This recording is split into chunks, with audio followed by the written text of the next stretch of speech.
PR পদ্ধতিতে নির্বাচন বাংলাদেশের জন্য উপযোগী নয় বলে মন্তব্য করেছেন বিএনপি মহাসচিব মির্জা ফখরুল ইসলাম আলমগীর।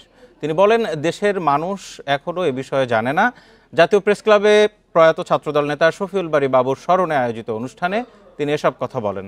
এ সময় সংস্কার নিয়ে বিএনপি ভীত নয় বলেও জানান মির্জা ফখরুল।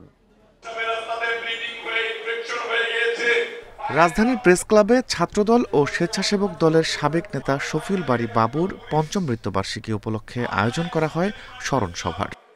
দীর্ঘদিনের একটা সম্পর্ক ছিল সেই সকল।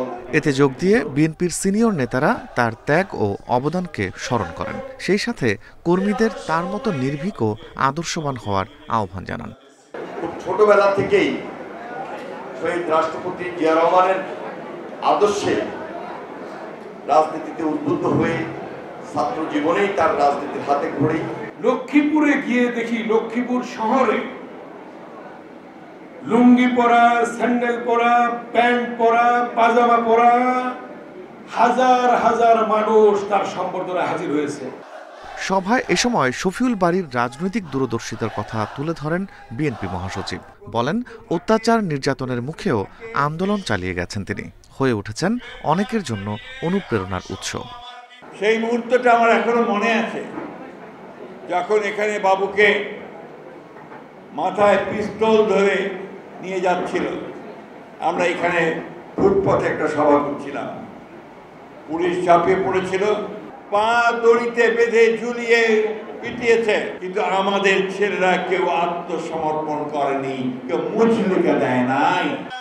নির্বাচন প্রসঙ্গে মির্জা ফখরুল বলেন, কিছু রাজনৈতিক দল পিআর পদ্ধতি চায়, কিন্তু সাধারণ মানুষ বিষয়টি বোঝে না বলে দাবি করেন তিনি। আনুপাতিক হারে প্রতিনিধি আপনার পার্লামেন্টের লোয়ার হাউসে, এটা আমাদের দেশের মানুষ বোঝেই না। তারা বলে পিআর কি জিনিস ভাই? যারা এখনো ইভিএম এ ভোট দিতে পারে না, বোঝে না ঠিক মতো, যার ফলে ইভিএম এ ভোট দেয় না, তার পিআর বুঝবে কি করে? এদিকে রাষ্ট্র সংস্কারে ঐকমত্য কমিশনের সাথে রাজনৈতিক দলগুলোর 12টি বিষয়ে ঐকমত্য হওয়ায় কমিশনকে সাধুবাদ জানান বিএনপি মহাসচিব। জাতীয় অনুপ্রাণিত হয়েছে, আশান্বিত হয়েছে, সেই সময়টাতে নির্বাচন দিন। Rifat Alam, independent news, Dhaka.